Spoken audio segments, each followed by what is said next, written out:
Today will be another far from perfect day. All right.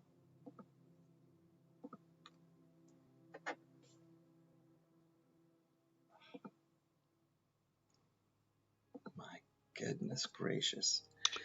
If you Well, could our see what I was lesson, doing.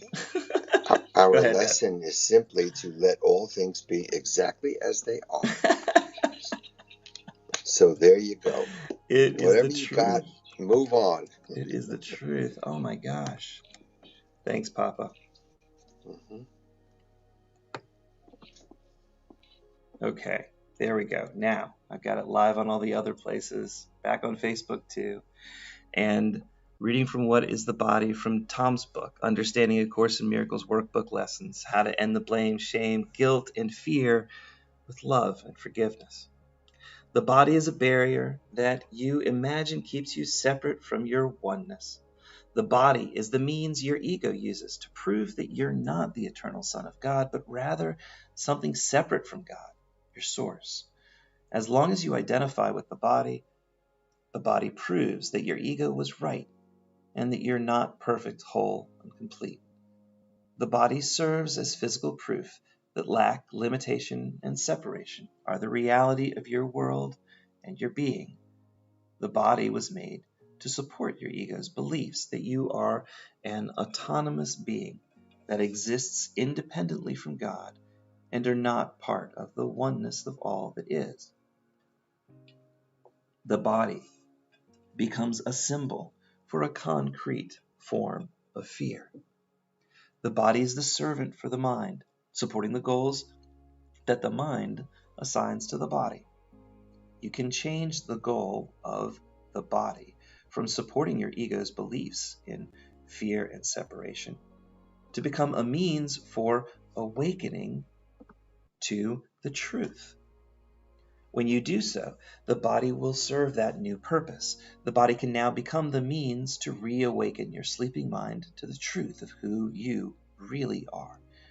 We identify with what we think makes us safe.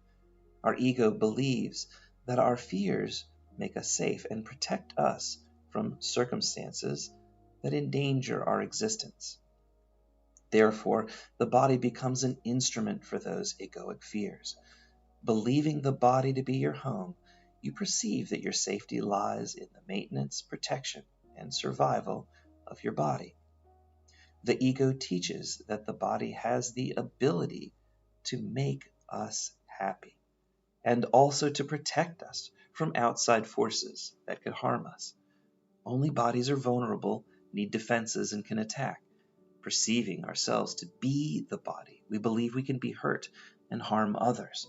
The body now becomes something we value for its ability to defend us by attacking our opponents. Thus, the body keeps us safe within our fear-based thought system. The body is our ego's instrument to control and influence outside forces to comply with our ego's plans for our happiness. The purpose of our body is to protect and defend our ego's separate autonomous existence by enforcing our ego's wishes. The body is a fence that separates us from love. When you follow the thought system of the Holy Spirit, you automatically change the purpose that the body is meant to serve. When you identify yourself with love and forgiveness, love becomes your safety and your home. The body can become the means to heal sick minds by returning them to the sanity of their Christ nature. Rather than a vehicle for attack, the body becomes a useful tool to help sleeping minds awaken to the truth. In time and space, the body is like a game token that holds the place on the game board of reawakening to the truth. When you mistake the game token for what you truly are, which is the protection, when you mistake the game token for what you truly are, the protection of the body becomes your main focus and a source of fear. When you realize that the body is a mere placeholder on your journey of rediscovery, the body becomes a neutral communication device to be discarded when it's time to move on. That is key. We're here to release attachments, not make more. You get to decide how you will utilize the body in communications to other players on this game board of learning. Will you choose to communicate love or fear? Will you choose to communicate oneness or separateness? The body becomes part of a feedback mechanism to aid in your learning about yourself. The body provides specific experiences which you utilize to learn about yourself. The body provides, I read the end of the last sentence with that one. The body provides specific experiences which you utilize to learn, hone your skills, and demonstrate what you truly value and why. In my earlier years, I studied the Rosicrucian philosophy. The Rosicrucians have a motto, as above, so below. What this means is that at the highest truth, God would be reflected in his creations below. Since like begets like, the truth of our lower world must reflect the truth of God or heaven above. In the upside-down world of the ego's motto is as below, so above. If the ego knew the truth that God was only love, then this inversion of the motto would not be a problem.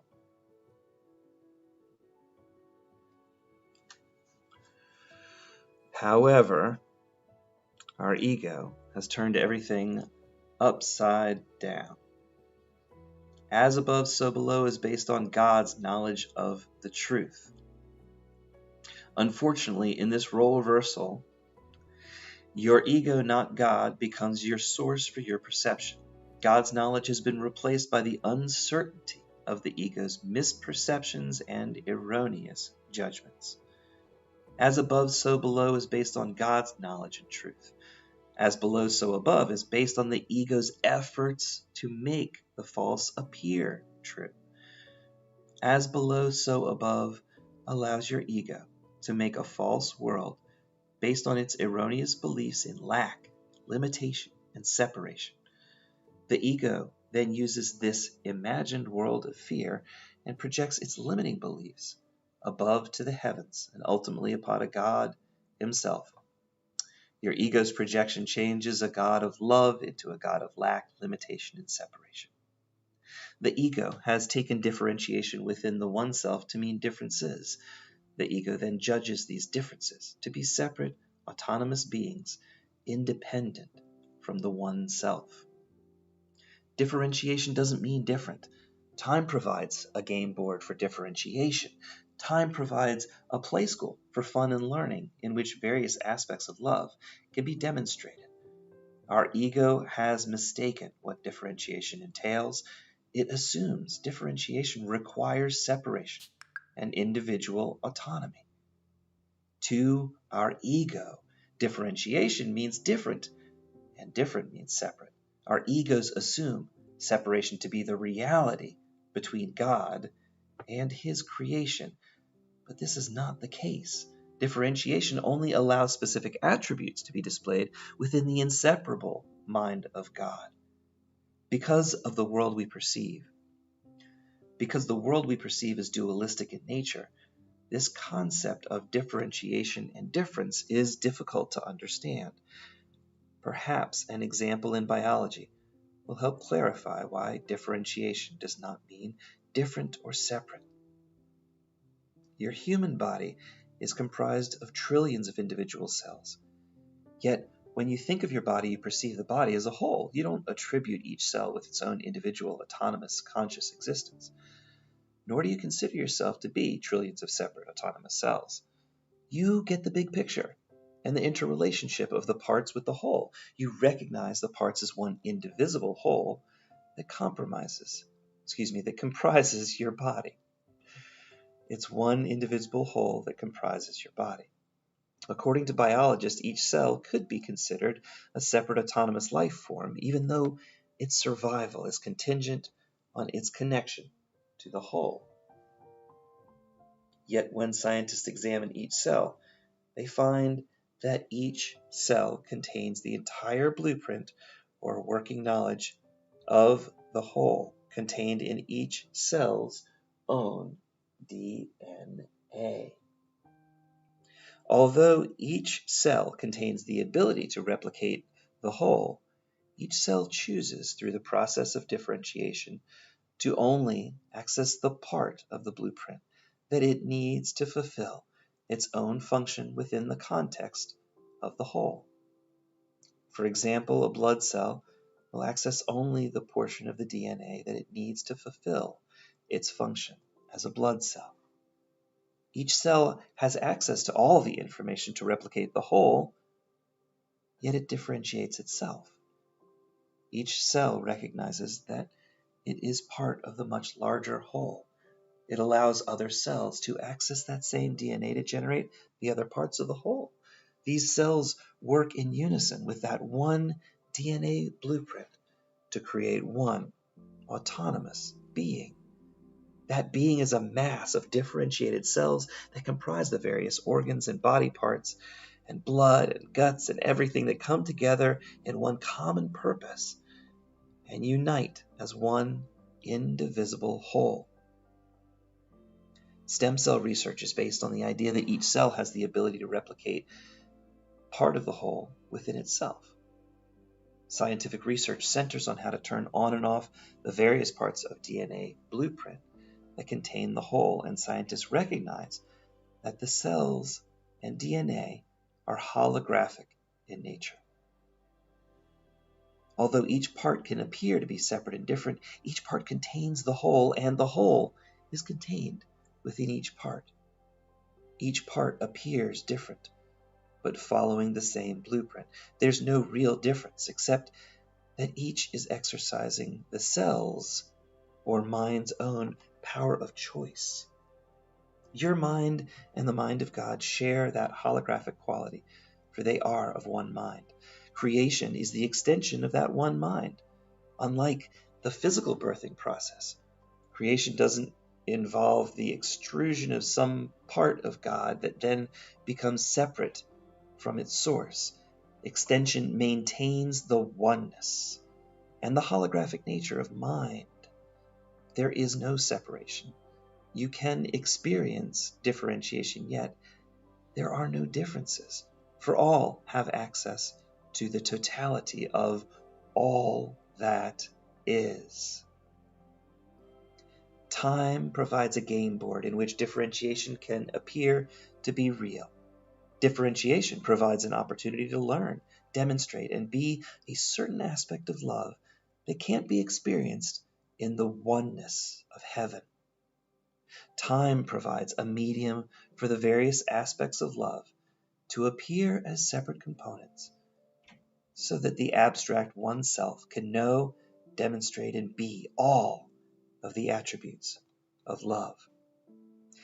The body makes the appearance of lack, limitation, and separation seem real and provide the medium whereby the individual aspects of love, like forgiveness and helpfulness, can be demonstrated in concrete and specific forms. God is living us, and we are the various aspects of love in which the abstract one self can know and be those specific attributes through our differentiation. On earth, the body provides the means by which the mind can pursue an aspect of love called forgiveness. The body can be used to communicate and teach that nothing causes you to lose your inner peace unless your mind chooses to allow it. The body can be the instrument to teach that fear is not real and that you are the source for your experience. The body can be used to demonstrate and help others realize that love is the creative process in which time is utilized to reawaken sleeping minds to their true magnificence as the Christ. The body can teach that you are a spiritual being having an earthly experience, and that your true reality is the holographic mind of your big S self, which you share with God. You are not the body. You are an infinite source of consciousness. You are a feedback loop that allows you to witness the effects of the choices you are making in the depth of your mind that rests along with the mind of God. Each thought is the vibration of creation, which you use to communicate to the world in an attempt to experience communion with all of life. You are part of the shared mind of God. You are pure spirit, unaffected by anything. You have been given the power to choose, and therefore you create your own experiences as you would have them be. Do not choose and accept your ego's little s self as your reality. You're not the egoic part of mind that claims to be affected by outside sources and forces that are beyond your control. Instead, you're the creator of your world, and you're 100% responsible for your feelings and interpretations. The body is a neutral communication device. Communication is your attempt to rest in communion with your source and all of creation. On earth, what you choose to perceive, believe, and accept as your truth is what you will radiate through your communication device called the body. Your body is also a teaching and learning device. What you communicate and teach is what you've allowed inside your consciousness. You teach what you believe, and your beliefs reflect what you value. Your mind does not reside in the body, but the body is within the field of your mind. The mind's thoughts are the creative force that powers your experience. Your body allows you to communicate with others what you value and why. Will you choose to communicate your ego's belief in lack, limitation, separation, and fear? Or will you choose to communicate love, forgiveness, and the joining of all minds in communion with each other as one? Allow the body to communicate and reveal the truth of your higher self, your Christ nature, to your world and to your brother. And that's the commentary on the special theme number 5, What's the Body? Here's lesson 268. Let all things be exactly as they are. This lesson starts out in prayer. So let's think to ourselves, Father, Mother, God, let me not be your critic, Lord, today, and judge against you. Let me not attempt to interfere with your creation and distort God's creation into sickly forms. Let me be willing to withdraw my ego's wishes from creation's unity, and thus let God's creation be as you created it. For thus will I be able to recognize my higher self as you created me. In love was I created, and in love will I remain forever. What could frighten me when I let all things be exactly as God's creations are? Let not our sight be blasphemous today, nor let our ears attend to lying tongues. Our only reality is free of pain. Our reality is free of loss. The only reality is wholly safe, and it is only reality as God created we seek today. And the notes to lesson 268, let all things be exactly as they are. Accept the truth of your divine birthright and your oneness within the one self. Drop all egoic plans, for they are distraction, and they hide the truth of your true identity. Do not let your ego judge against God or your Christ nature. You remain as God created you. Love created you, and therefore you are love, perfect, whole, and complete. All things are neutral learning devices that help you reawaken to the truth of who you are. Any belief that you're not exactly where you need to be on your own perfect path to reawakening is your ego talking.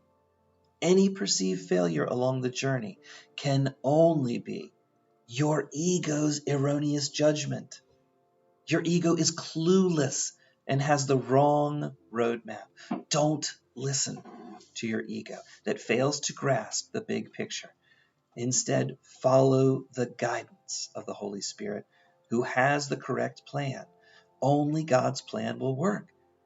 God's plan is guaranteed to bring you home. You are exactly where you need to be. And I have read through that message several times this morning, Tom. It's a blockbuster. Thank you so much through that message several times this morning, Tom. It's a blockbuster. Thank you so much for the notes and the analysis. It really helps bring this to life. And in my personal life, that echoes throughout. I can lovingly release the people that I love to their highest good, knowing they are where they belong so that they can do what God needs them to do. Everybody is perfect, whole, and complete in my life. They're all exactly on their own perfect path. So thanks, Tom. I appreciate it. Okay. Thank you, Lee. Today I'd like to, discuss this lesson. We're in the theme of what a body is.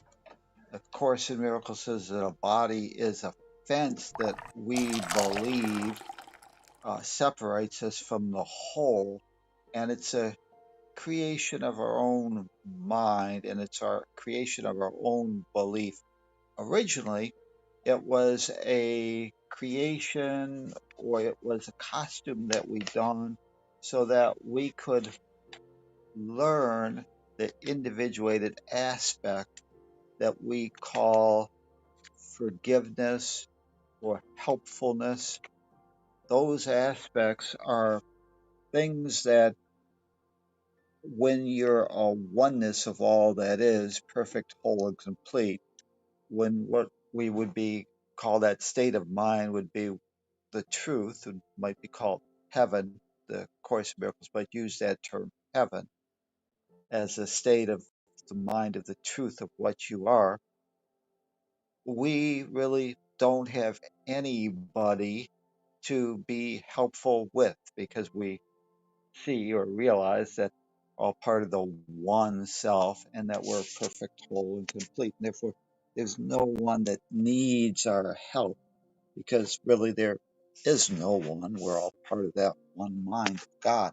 So we use differentiation to create appearances of separation, and that separation gives us the ability to practice, even though it's a made up construct that we've placed upon ourselves.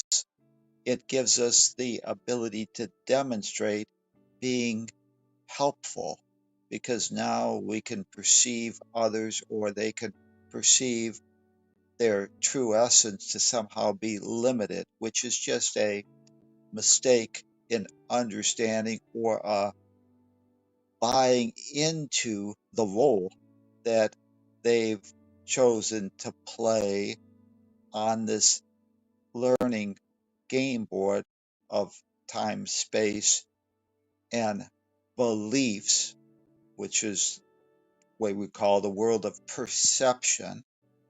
And that world of perception allows us to have experiences that we might perceive as separate, autonomous beings so that we can now have someone that needs our help or someone that we believe has wronged us or not followed our own plan for our salvation and thus have deprived us supposedly of our happiness because they failed to perform as our ego's plan, our own uh, script as to how we thought we needed to have our body's needs met on that given day. We perceive them as wronging us for not making us happy. And so this lesson today says, let all things be exactly as they are. In this case, realize, as the Course in Miracles says, that there's no problem with playing this game of separation. Actually, it's a good uh,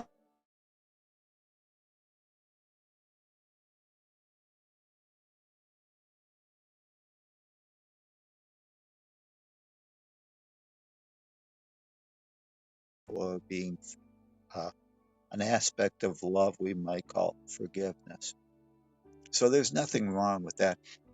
The only problem was when Course in Miracles says we forgot to laugh and we bought into the idea that we were the body and the body was us. And of course, the body being form and being the fence that makes the illusion of separation appear real, uh, comes with a lot of limitations. And now misunderstanding what we truly are, forgetting to laugh and realize that this is just a play school, a stage in which we act out roles so that we can learn and help each other reawaken to our true magnificence. We forgot to laugh, and therefore we created fear within our own mind, which is false evidence appearing real. The idea that the uh, stage was our true reality, that somehow uh, others' actions had the ability to cause us to lose our inner peace. That belief drove us into fear. And so this lesson today says, let all things be exactly as they are. Otherwise, realize that you can laugh. Realize that this is just a stage and that we're all just uh, playing roles, have assumed or donned costumes in which we appear to be separate, autonomous beings so that we can learn the truth and demonstrate being love and form for each other. So let all things be exactly as they are is asking us to reclaim the truth about ourselves. And there's a law that I'd like to maybe discuss today because this law is really all about what this lesson is asking us to do. Let all things be exactly as they are. And this law is the law of obligation. And of course, whenever we speak of obligation, we perceive it to be some type of typically forms of some duty that we have. And it's typically perceived to be a lot of times a duty to something outside of ourselves. For example, if you're a parent, society teaches us we have a duty or an obligation to raise that child. Uh, and since society is the one giving us the obligation or duty, it wants us to raise the child as that society sees fit and make sure that that child becomes a cog in the wheel. And so a lot of times we have these obligations, and they typically are placed on us, especially in this world of form,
in our typically secular society.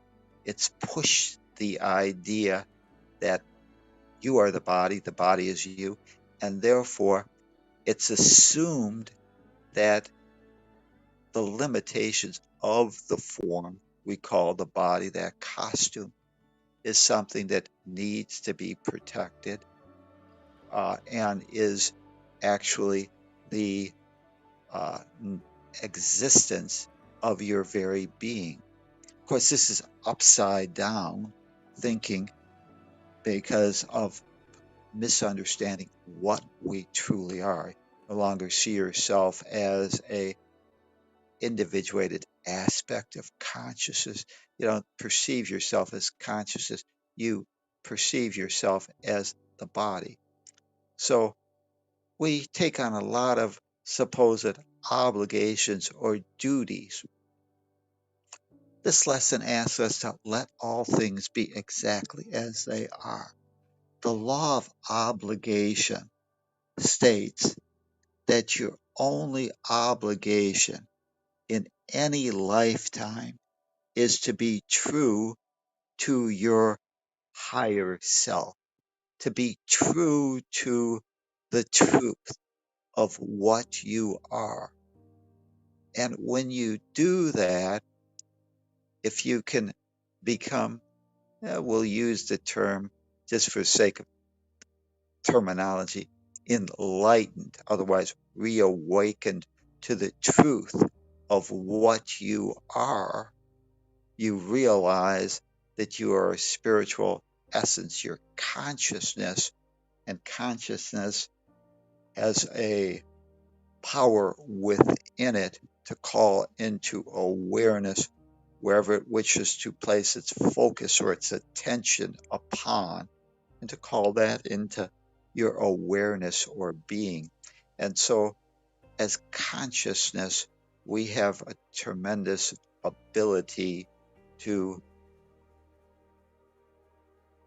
remember, recall, call into our awareness what we choose to focus upon. So the law of obligation says that the only obligation in any lifetime is to be true to your higher self, or in the words of these lessons, is let all things be exactly as they are, which is to recognize that the costumes that we put on in this stage of time, space, this world of perception, are mere costumes. They are not what you or I truly are. We are not a body. We still remain free as God created us. And therefore, it's that reawakening. And we can use the body not as an instrument, a wall, a barrier to create separation, between the one self and each other, but rather to use the body as a tool to help us hone our skills and reawaken to the truth of our spiritual magnificence. The law of obligation states that the only obligation in this lifetime is to be true to your higher self, to reawaken to the truth of what you are. And since the law of God is to give, is to receive, if you accept and receive that truth, that you are part of that one self, that you are consciousness, you extend that same truth to all you come in contact with, to all that perceive themselves to be separate, autonomous beings, to all who may also, as you have chosen to do, accept the truth and realize that they too are mere actors on the stage of this grand dance of reawakening. When you realize that your obligation is only to your higher self, you now become a messenger for God, a messenger for the Holy Spirit, a messenger for the truth. And the purpose now of the body is transformed from an instrument of attack in which you are constantly trying to get your supposed bodily needs met to an instrument to help yourself and others reduce their fear. Fear being false evidence appearing real. Fear being the idea that someone could be a sinner, that someone could be limited by a game token we call the body, or that someone's existence could be contingent on the continued body being their actual essence. This is all false evidence appearing real. But the in this upside down world where the ego in our society that doesn't know the truth about what we are wants to uh, take its beliefs and apply it to all its members. It takes the misperception, the misunderstanding, the claim that you are the body and the body is you, and tries to make that false belief and pivot off of it so that now it tries to teach you you have obligations.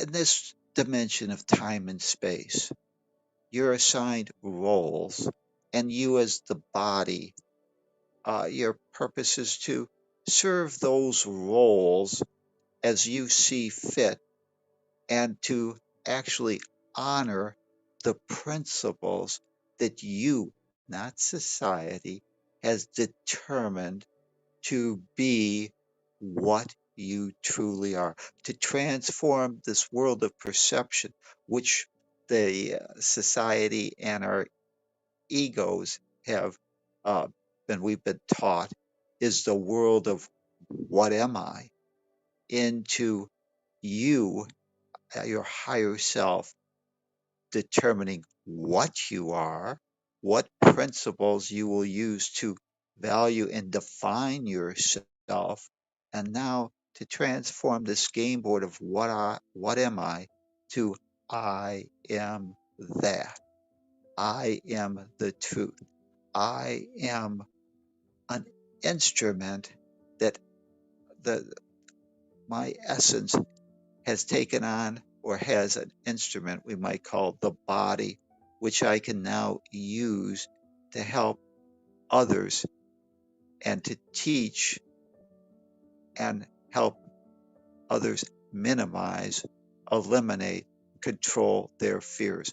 Why? So that they can reawaken to the truth of what they truly are, to accept the truth and to see all things, let them be exactly as they are, to not mistake the costume called the body, or that someone calls their body, for what they truly are, to see exactly with the eyes of Christ, this higher self, to see that they are not the body, they are essence, they are consciousness, just like me, part of the one self.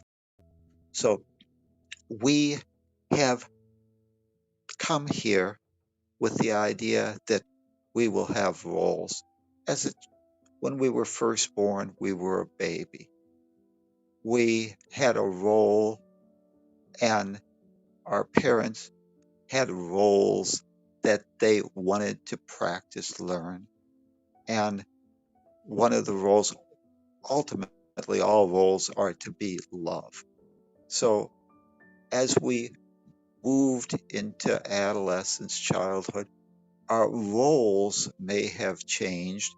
And one of the things that the goal of any parent ultimately is to help us, their children, to become self sufficient, functioning adults that can provide for themselves and perhaps have children of their own. But those roles over time change. And so today we we realize that we've got roles to play. Maybe you're a mother. Maybe you're a uh, someone that is helping support other people. You perhaps have a job so that you can earn money. You know, we people want to make a lot of money, but the truth of the reality is that you earn money. The only people that make money are working in the mint, and most of us don't work in the mint and coin money. Therefore, we need to earn it, and we do that through service. So we have roles, and we're here to serve, all to be teachers, all to be students in each other's reawakening. And the Holy Spirit or your higher guide is not asking you to deny that you have roles to play, but simply to use those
to allow it.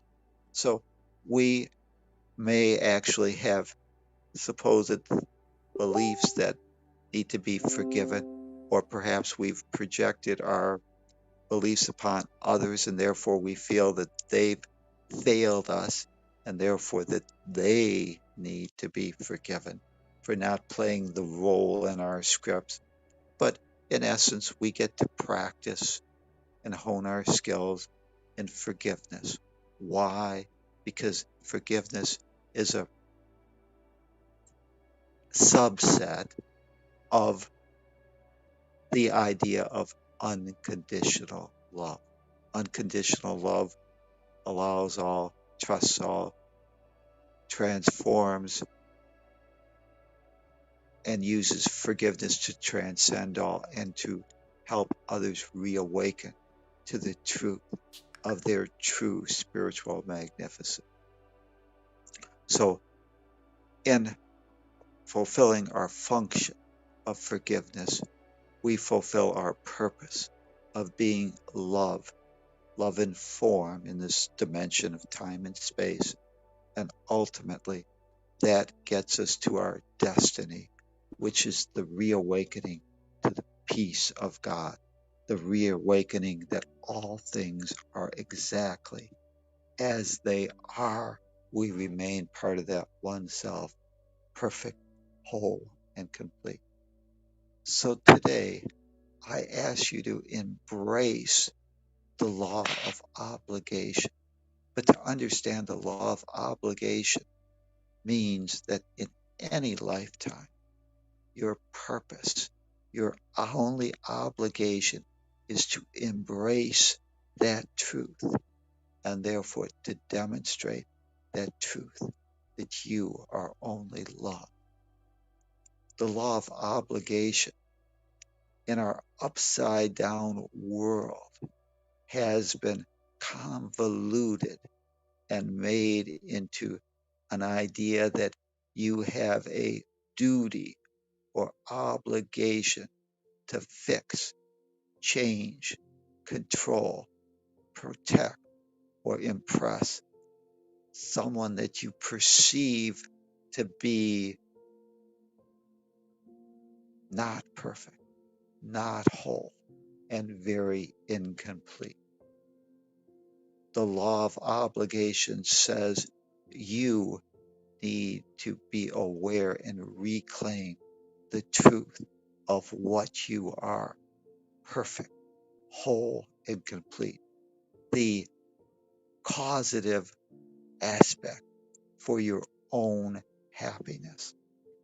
And that the law of obligation says that everybody has their own responsibility for their own happiness. You cannot make someone happy against their will. You cannot save another. You cannot solve someone's problem when their supposed problem is that they don't want their problem solved, or they don't want their problem solved by you.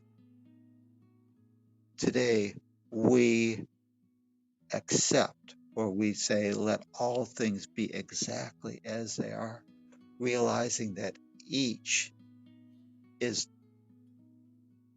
the causative power source behind their own happiness.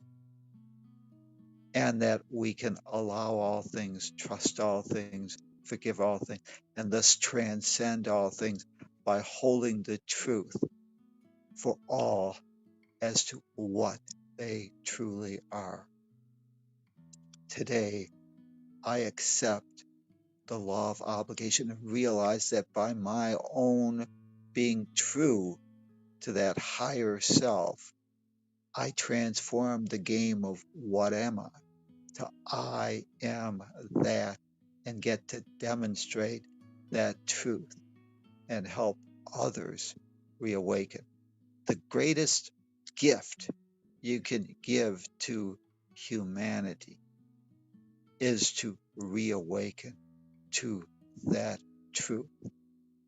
And when you reawaken to that truth, since to give is to receive, you give that same truth to all your sisters, all your brothers, all things in this world to recognize the truth. that they are part of that one self, perfect, whole, and complete. So today, let us look at this lesson and let us remember what it says. Let not me be God's critic, my creator.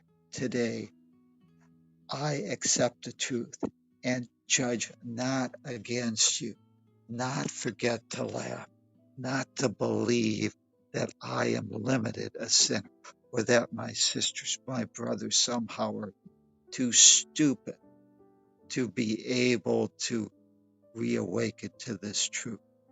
Theme 2 was salvation, and theme 2 was God's guarantee that we all must reawaken.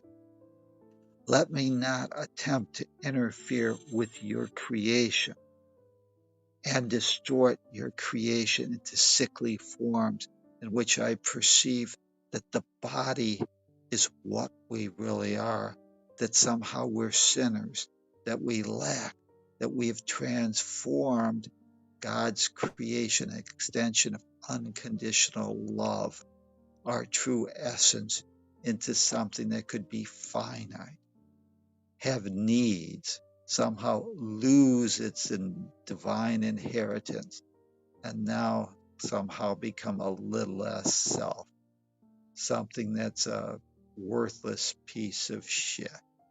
Today, I refuse to be that one projecting out those beliefs upon what we perceive to be the other.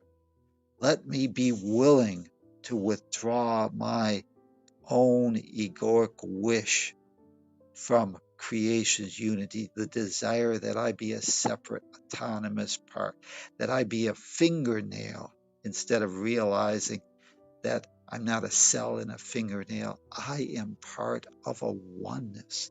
We are joined. We are part of mind, essence, and thus to let God's creations be as God created us. Today, I will not perceive myself to be that individuated aspect that has a separate existence. I will realize that I've chosen to differentiate and serve the purpose that the unity of the one self requires, to be an aspect of love.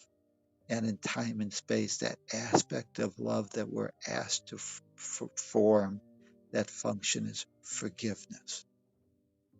For thus I will be able to recognize my higher self as you created me, part of that oneness, not separate. In love I was created, and in love will I remain forever. What could frighten me when I let all things be exactly as God created they are? Today I accept the truth that I am part of that one self. And as I accept that, I can extend that truth and see not with the body's eyes, but with the vision of Christ. And today I can make the decision as a decision maker to not mistake the roles, the costumes that these one self, individuated aspects of that one self have donned on, strut on stage for the purpose of helping me reawaken to the truth.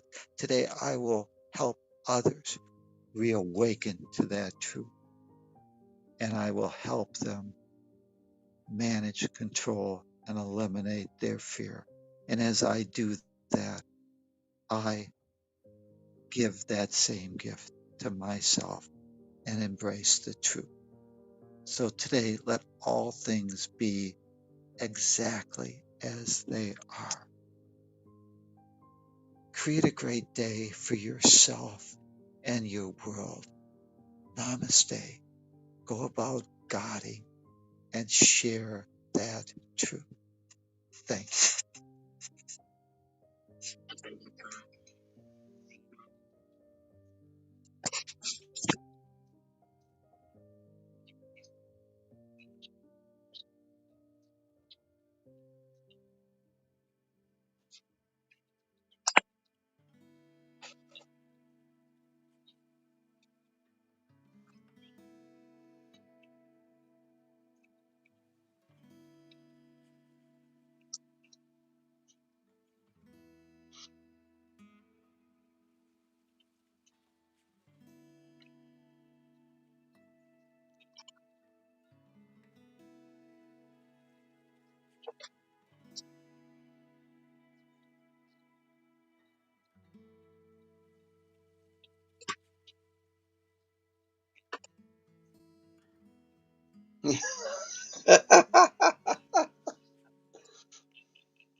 Lee says, as I move through life with Grace, and who is his sister, and Dean in the background says, "Hey, what about me?"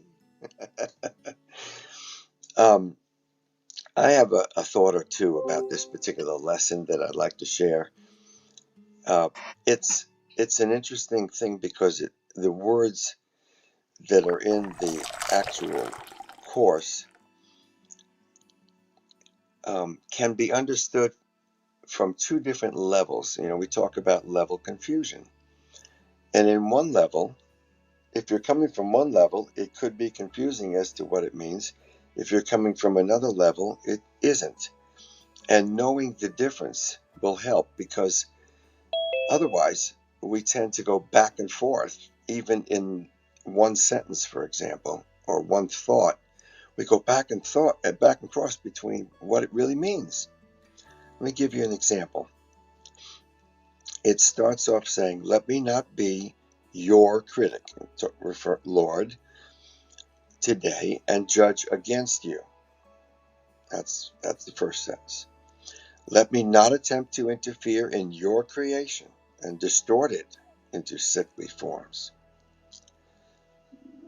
The third sentence says, "Let me be willing to withdraw my wishes from its unity, and thus to let it be as you created it." So, according to this, we have some wish, which is really egoic as we normally think about those things. Withdraw my wishes from its unity. In other words, we have wishes that want to distort things. Let's get rid of those things, and thus to let it be as you created it. There's a footnote in the Purple Book, and I think this helps to separate the two levels so that they don't confuse. Because if we're not aware that parts of this are coming from one level and parts are coming from another, it can be confusing. These opening sentences, this is the footnote 74 as it turns out. These opening sentences clarify that the meaning of today's idea is not to let all outer forms and events be exactly as they. Sure, it's lesson 268. Right. That's a sure. Rather, the forms and events of this world are the result of us not letting things be as they are. That's what we have now. They are the result of us playing God's critic, distorting his creations into sickly forms, and imposing our wishes for separation onto its unity. The real meaning of today's idea, then, is to let God's creation, which is formless, timeless, and united, be exactly as it is, to let all things be exactly as they really are, not the way we see them. So it's not saying that we have to accept everything as it appears to be. No, it does say we want to accept what it truly is and not be confused by what things appear to be, some of which we've created ourselves. So I'm going to read the first few sentences of the lesson again, and you'll see the difference. Let me not be your critic, God, today and judge against you. Let me not attempt to interfere in your creation and distort it into sickly forms. Let me be willing to withdraw my wishes from its unity and thus to let it be as you originally created it. For this will I be able to recognize myself, my higher self, as you created me. In love was I created, and in love will I remain forever. What can frighten me when I let all things be exactly as they really are? So it just, I think it clarifies it, and I just wanted to share that. Thank you very much. Let's have some other people share what they have on this. Hey, hey, Lee, if you could, if you have that, why don't you read that out of the Understanding Workbook and see how it clarifies what Bob was talking about?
See, I love all that that. really does is just, puts in, tries to, as Bob said, uh, separate or identify those levels so that you realize what they're talking about. So it's just that, and that's why Lee reads from that because it clarifies. It doesn't change anything, but it's important that you realize what those references are. So whenever it says it or this idea, it's helpful to remember what this idea that they're talking about is. So, anyways, as you can see, it clarifies, demonstrates, and it makes it a little bit easier. And of course, there's the notes that follow, which are designed.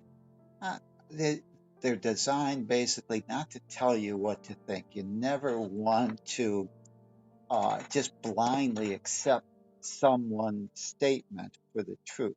You've been given mind, and therefore, what you need to do is just be open to seeing things. And what that does is that also opens up a new area. And especially whenever you see it, you don't see it in this second part with the themes, but with the first part, there were those questions that always followed the lessons so that they could open you up to an exploration so that you could explore that idea. A lot of times, what we do is people, or we tend to read something and not really think about it. We need to apply, and I'm going to use the word meditate, but just to see how that relates to our life. And of course, one of the problems that people have when they grab the Course in Miracles is just from the opening, it says, nothing real can be threatened, nothing unreal exists. Herein lies the peace of God. And that in itself doesn't make any sense. Nothing real. Whenever you perceive yourself to be the body, how can nothing real not be threatened? You're threatened every day when you perceive yourself as the body. So, understanding A Course in Miracles actually comes from not a fear based world. It takes uh, the text for what it says, a standalone edition. It doesn't overlay some biblical ideas that you're a sinner. It just says, let's take what the book says and follow through from a non fear based basis, from the idea of the truth. That as you, and that's what's interesting about the text. If you, we've been working out of understanding A Course in Miracles workbook lessons, but the text has been done the same way. Understanding A Course in Miracles text, and in paperback, it's 2 volumes, but in an ebook you can get it in one volume, and that does the same thing. It says it's not going to give you a bunch of footnotes about what the Bible says.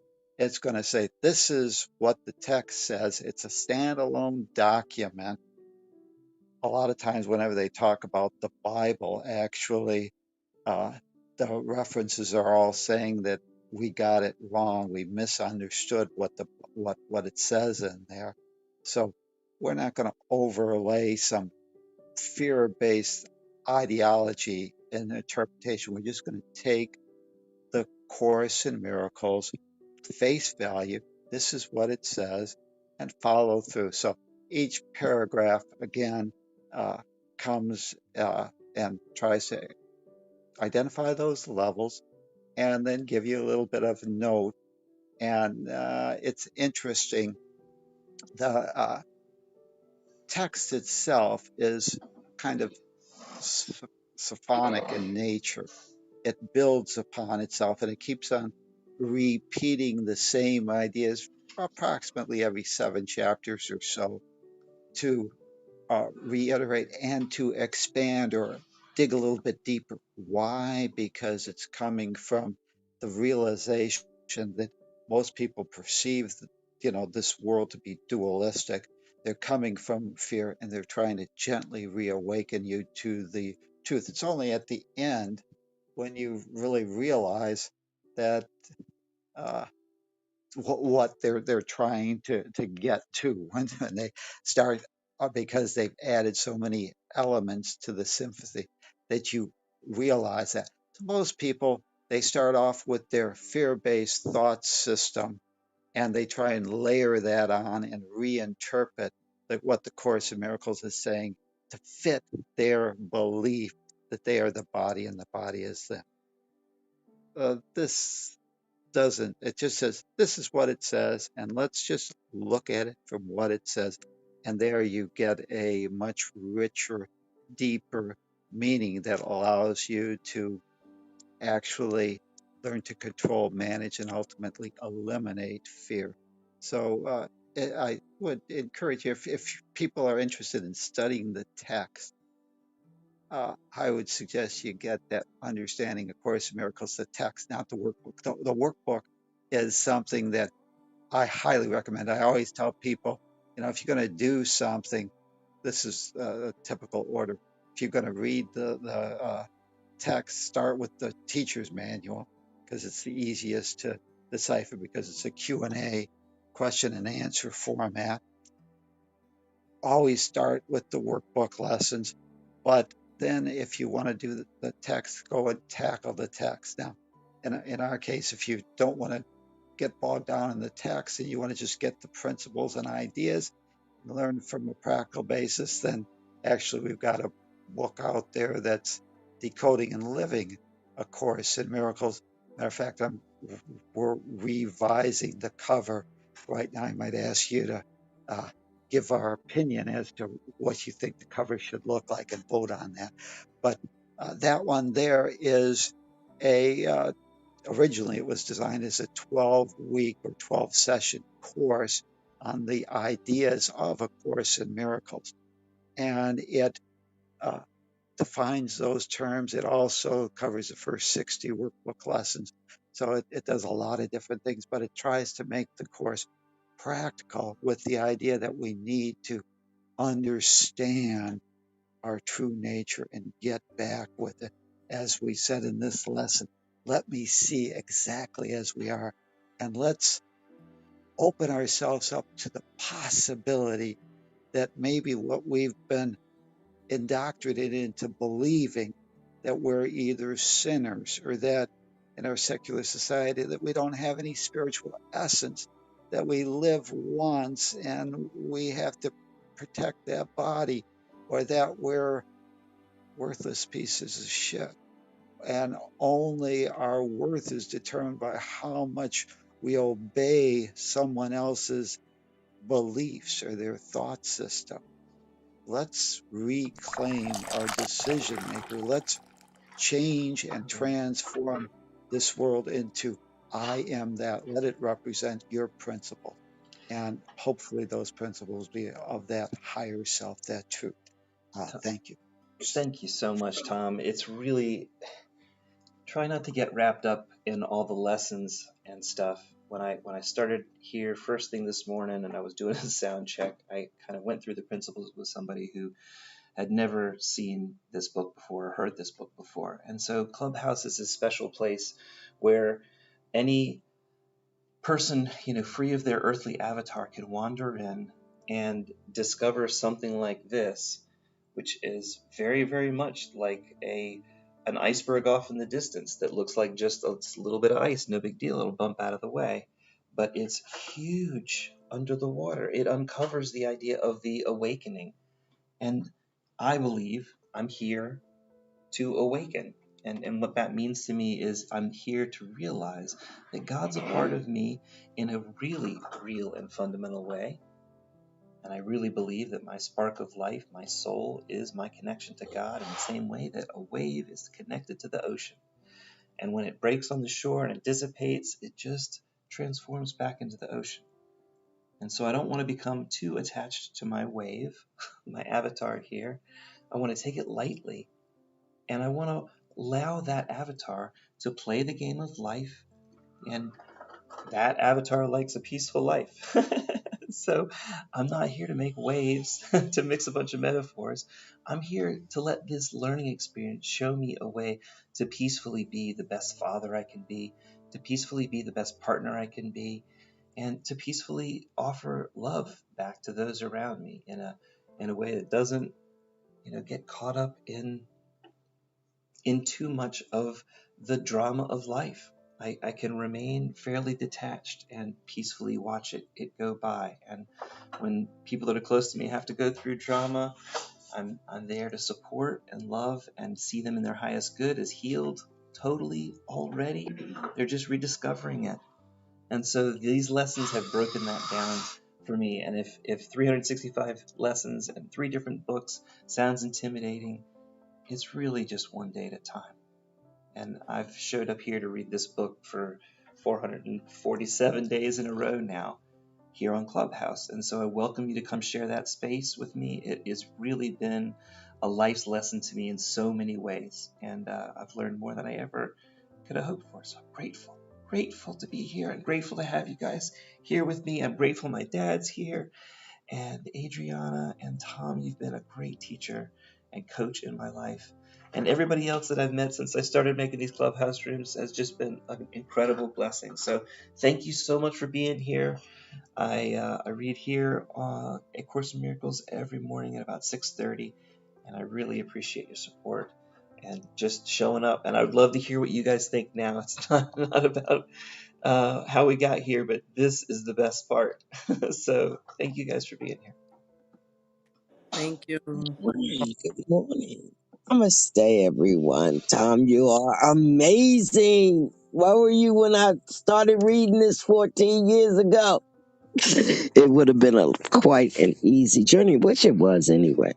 I like this lesson today that I can just actually accept things